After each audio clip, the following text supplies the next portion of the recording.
Welcome to আর রান্নাঘর। বন্ধুরা, চলে আসছে দোল বা হোলি। দোল মানেই আমরা বাঙালিরা জানি দোকানে দোকানে মালপোয়া, এবং দোকানের মালপোয়া বাড়িতে। তো যদি দোকান থেকে না এনে বাড়িতেই যদি সবার জন্য মালপোয়া তৈরি করা হয় তাহলে কেমন হবে? সেই জন্য আজকে আর রান্নাঘর নিয়ে এসছে মালপোয়া রেসিপি, যেটা বাঙালিদের প্রিয় খাবারের মধ্যে একটি। তবে যদি ঠিকঠাক মালপোয়া রেসিপি না জানা হয়, সঠিক পদ্ধতি আর সঠিক পরিমাপ, তাহলে কিন্তু মালপোয়া ঠিকঠাক হয় না। তাই সঠিক পদ্ধতি আর সঠিক পরিমাপ দিয়ে আজকে মালপোয়া নিয়ে হাজির আর রান্নাঘর। চলুন দেখি তাহলে মালপোয়া কিভাবে করলাম। প্রথমে আমি এক বাটি সুজি নিয়েছি। যে বাটিতে আমি সুজি নিয়েছি ঠিক সেই বাটিতেই আমি এক বাটি ময়দা নিয়েছি।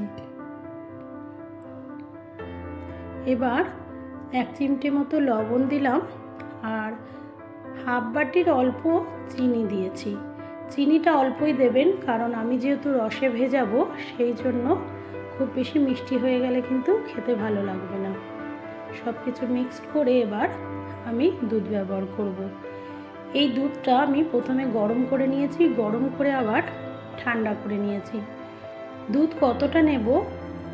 প্রায় 3 কাপ মতো দুধ লাগবে। অল্প অল্প করে দেবেন, ব্যাটারটা যাতে খুব পাতলা না হয়ে যায় সেই দিকে নজর রাখতে হবে। দেখুন, ঘনত্বটা দেখলেই বুঝতে পারবেন, খুব গাঢ়ও হবে না, খুব পাতলাও হবে না। এবার দিলাম 1 চামচ মৌরি, হাফ চামচ মতো কেওড়া জল আর 2 চামচ মতো দিয়েছি ঘি। দোকানে ঠিক এইভাবেই মালপোয়া করে। যদি কেওড়া জলটা দেয়া হয় তাহলে ময়দার যে একটা গন্ধ থাকে সেই গন্ধটা থাকবে না। এবার আমি 1 ঘন্টার জন্য রেস্টে রেখে দিয়েছি। রেস্টে রাখার সময় আমি জলের শিরাটা করে নিয়েছি, অর্থাৎ চিনি শিরা। চিনি শিরা করার জন্য আমি 1.5 কাপ জল এবং সেই কাপেই 1 কাপ চিনি নিয়ে নিয়েছি আর দিয়ে দিলাম 2টো এলাচ ফাটিয়ে। চিনিটা খুব বেশি গাঢ় করার প্রয়োজন নেই।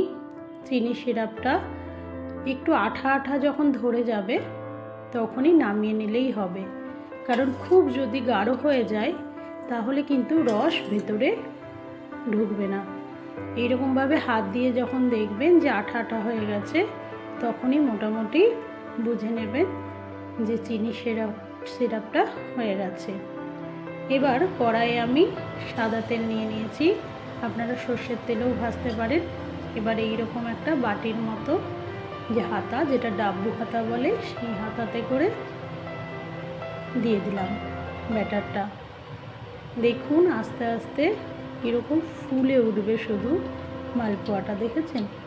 একদম ফুলে কত সুন্দর হয়েছে। মালপোয়া যদি না ফোলে তাহলে কিন্তু খাওয়া যায় না। দেখুন এত সুন্দর করে মালপোয়াগুলো ফুলে উঠেছে। আমার প্রত্যেকটা মালপোয়ায় একদম ফুলেছে। এবার হালকা আছে এপিট ওপিট করে আমি শুধু ভেজে নিয়েছি। ভাজার সাথে সাথে আপনারা রসে কিন্তু ডুবিয়ে দেবেন এবং রসে 7 থেকে 8 মিনিট রাখার পর তুলে নিতে পারেন।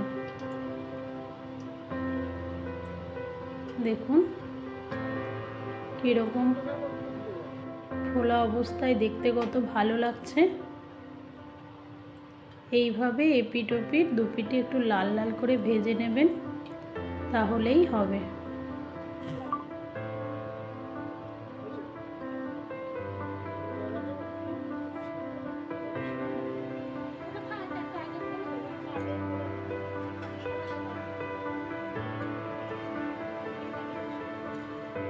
দেখুন এবার ভাজা হয়ে গেছে।